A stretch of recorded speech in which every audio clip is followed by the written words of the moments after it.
Dhananjay sir, चुनाव आयोग ने तेजस्वी को ये कहते हुए नोटिस दे दिया है कि भाई आपके पास 2 एपिक कहां से आया। एक एपिक जो तेजस्वी यादव ने जिसके जो बताया था एपिक नंबर, उसके वो चुनाव आयोग कह रहा है कि भाई ये चुनाव आयोग द्वारा निर्गत जो है वो नहीं लगता है। तो क्या बिहार में कोई और संस्था भी एपिक बनाती है क्या? और दूसरा, अगर अभी एसआईआर हो रहा था, तेजस्वी यादव ये कह रहे हैं कि हमने डॉक्यूमेंट जमा किया था। अगर तेजस्वी ने डॉक्यूमेंट जमा किया था तो फिर तेजस्वी को नहीं पता है कि हमने किस जगह का एड्रेस प्रूफ दिया था, हमने कहां का दिया था, कहां हमारा नाम होना चाहिए? जो चुनाव आयोग बता रहा है वही सारा सच है। देखिए, अभी जो मोदी जी का आप वीडियो दिखा रहे थे, हमको लगा कि कहीं हवन हो रहा है और फलाना फलाना स्वाहा, फलाना फलाना स्वाहा। हमको ऐसा महसूस हुआ। मोदी जी खुद एक घोटाला है। वो क्या गिनेंगे? घोटाला गिनाएंगे। वो सबसे बड़ा इतिहास, भारतीय इतिहास के सबसे बड़ा घोटाला वो खुद है। और ये जो एसआईआर है, उस घोटाले की एक बड़ी कड़ी है। 65 लाख लोगों ने उनको जो है, जो वोट दिया था 2024 के चुनाव में, उसको जान के हटवा रहे हैं ये, चूंकि अब तो इनको उनको इलेक्शन लड़ना नहीं है। तो घोटाला जिन नागरिकों ने, जिन वोटर लिस्ट वालों ने किया था, उसको हटा देते हैं पहले ही, कि भाई देखो हमने ही हटवाया था। ये नोटिस जो दिया है तेजस्वी यादव को, उसका कोई मतलब है क्या? मैं बोलता हूँ, मेरे पास 3 कार्ड है। वोटिंग कार्ड मेरे पास 3 है।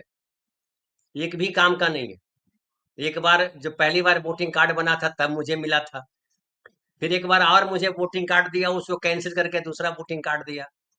फिर उसको भी कैंसिल कर दिया, मेरा वोटर लिस्ट से नाम निकाल दिया, मैंने तीसरा कार्ड बनवाया। तो मेरे पास तो 3 3 कार्ड है।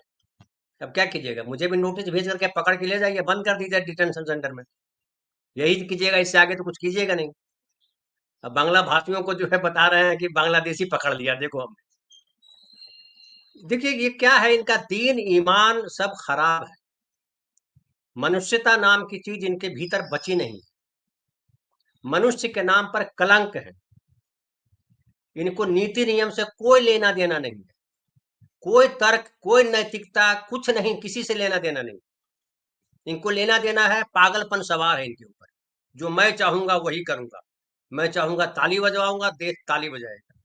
मैं चाहूंगा थाली बजवाना, देश थाली बजाएगा। मैं चाहूंगा मोमबत्ती जलवाना, लोग जो है लाइट बंद करके मोमबत्ती जलाएंगे। बस यही करना है, ये प्रैक्टिस करना है। और क्यों ना करें भाई, वो तो बड़े ताकतवर व्यक्ति हैं इस देश में। तो साला वो झंडू लाल सब बाबा होता है, वो 2 4 करोड़ लोगों को खड़ा कर देता है गीत गाने के लिए। और वो आरती उतारने लगते हैं, खड़ा होकर के लोग रोने गाने लगते हैं। महान देश है। महान देश उसको कहते हैं हमारे समाज में, जो सबके लिए ऊपर वाले को दोषी ठहराए, या सब कुछ ऊपर वाला करता है और नीचे वाले को जाके मार आते हैं। तो जो बिहार की स्थिति है, राम प्रकाश जी, अभी मैं एक देख रहा था, कांग्रेस के नेता बोल रहे हैं, राजेश राम जी, बोला कि 65 लाख लोगों को जो बाहर निकाला है, इतने लोग मर गए, इतने लोगों का नाम 2 बार है, इतने लोगों का नाम अब दुनिया देश के दूसरे हिस्से में है, उसकी लिस्ट तो दीजिए। उसकी लिस्ट नहीं दी है किसी पार्टी को।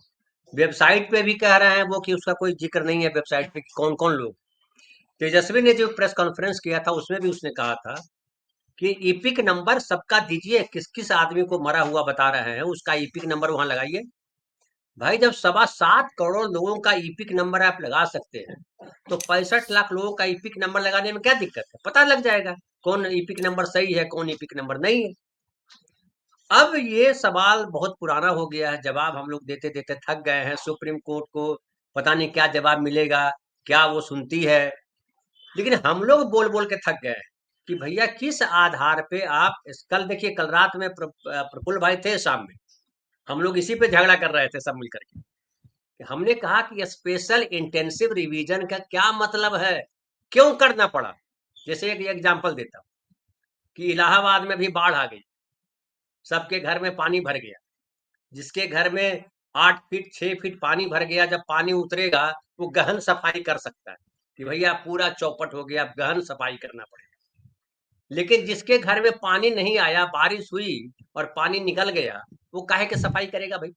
वो तो फर्स्ट क्लास का सोफा लगा हुआ है, फर्स्ट क्लास पोर्टिको है, गाड़ी से उतरता है, खटखटाता चला जाता है, वो काहे के लिए स्पेशल इंटेंसिव रिवीजन करेगा? जो स्वस्थ आदमी है उसको आईसीयू में क्यों भर्ती करवा रहे हैं?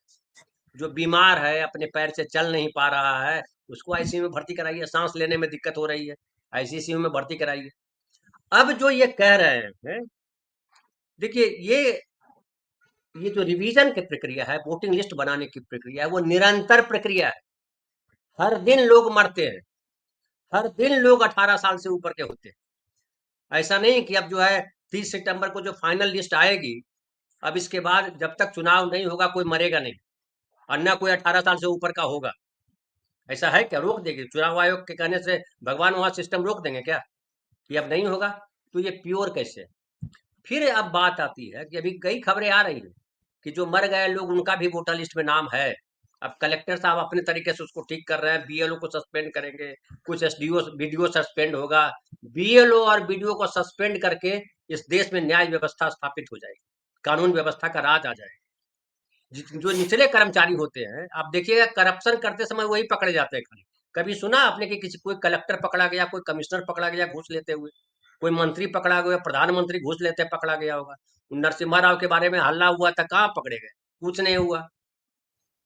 तो इसलिए जो कमजोर है इस कड़ी में, जो गरीब है इस कड़ी में, जो सबसे नीचे है, उस पे तमाम लाठी चलेगी। उसमें हवलदार भी आपको लाठी लेके जाएगा, मारेगा, गाली देगा।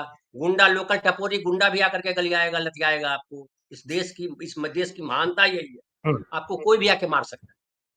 इस देश की कानून व्यवस्था, इस देश की न्याय व्यवस्था, इस देश की तमाम व्यवस्थाएं अडानी जी के तलवे चाटने के लिए, उनके पास कोई और दूसरा काम नहीं। अडानी जी का तलवा जो है चूंकि गंदा हो जाता है, बैठे बैठे भी गंदा हो जाता है, पसीना उसीना निकलता है ना हल्का इधर से बीमारी की वजह से, तो उसको चाटने के लिए कोई चाहिए ना। तो कुत्ता और शेर अब नहीं चाहिए, आदमी चाहिए। ये इस देश में व्यवस्था चल रही है। अब इसको कैसे हम्म। ठीक करेगा, कौन ठीक करेगा, ये मुझे नहीं पता, ये प्रफुल्ल भाई बताएंगे। एक धनंजय सर, एक और चीज, चुनाव को बहिष्कार करने की बात एक तेजस्वी यादव की तरफ से चलाई गई, कहा गया।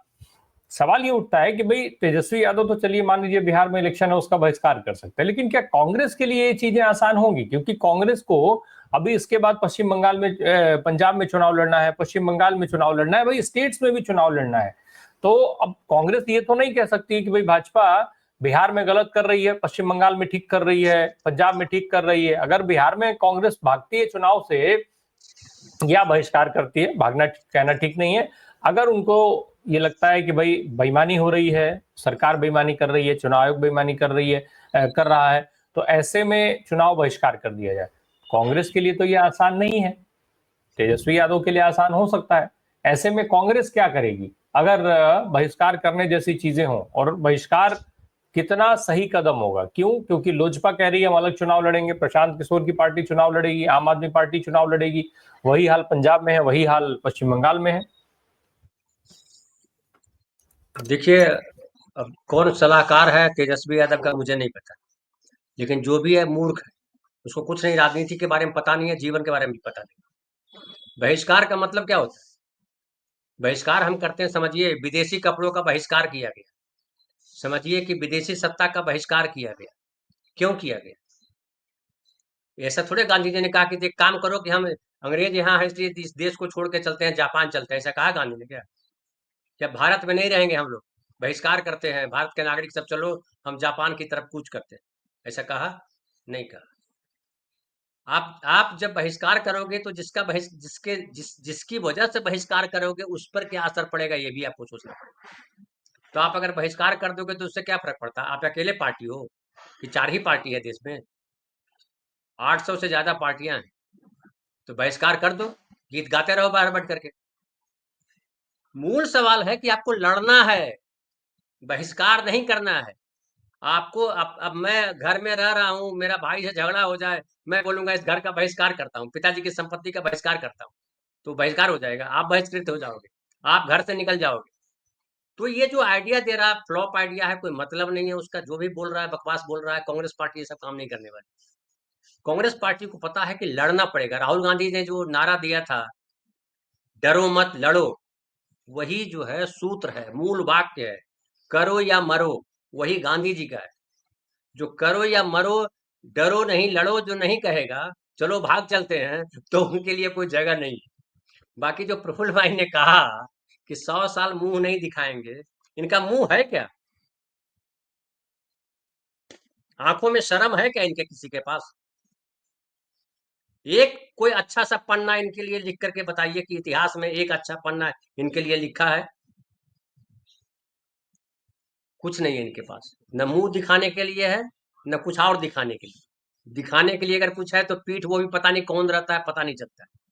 बहरहाल इस देश में अभी एक दौर है, कभी कभी जो है बीमार हो जाता है आदमी, इंसान बीमार हो जाता है। हम लोग बड़े स्वस्थ हैं, बीमार हो जा सकते हैं। 40 साल के बाद आदमी की आंख कमजोर हो जाती है, किडनी में प्रॉब्लम हो जाती है, हार्ट में प्रॉब्लम हो जाती है, शुगर हो जाता है, ब्लड प्रेशर बढ़ जाता है, तमाम बीमारी आ जाती है। हमारा देश भी 90 साल कितने साल हो गया, 70-80 साल तो हो गया आजादी को। तो कुछ तो बीमारी आएगी ना।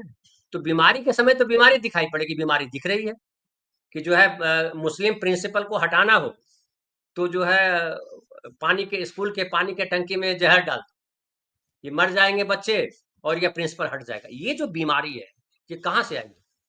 वो 3 लड़कों की वजह से नहीं है जो पकड़े गए हैं, उसको उसको पुलिस कूट करके ठीक कर देगी। लेकिन जिसकी वजह से, जहां से ये बीमारी आई है, उसका इलाज कौन करेगा? उसका इलाज हमारे न्यायतंत्र के पास नहीं, उसका इलाज नेताओं के पास नहीं है। उसका इलाज अगर किसी के पास है तो आम आदमी के पास है। अभी आप जो शुरुआत में दिखाया नीतीश कुमार के बारे में, इतने घोटाले इतने घोटाले इतने घोटाले, क्या वो घोटाले की जांच हो गई? नीतीश कुमार को सजा मिल गई? या घोटाले जो बोल रहे थे वो मोदी जी झूठ बोल रहे थे?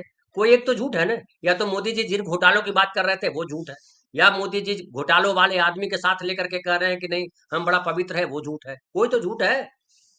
इतना नंगा झूठ बोलते हो, इतना बड़ा झूठ बोलते हो, दिन रात झूठ बोलते हो, फिर भी अगर आपको इस देश की नागरिक जो है वो सर माथे बिठाए हुए हैं, बड़ी आबादी आपको लगता है। मैं देख रहा था पिछली बार 23 करोड़ 59 लाख वोट पड़े हैं बीजेपी को। फिर भी अगर नीतीश कुमार और चंद्रबाबू नायडू आपको सर माथे बिठाते हैं कि हुजूर आप ही हैं जो देश चला सकते हैं, तो आपको प्रणाम, सब लोगों को प्रणाम।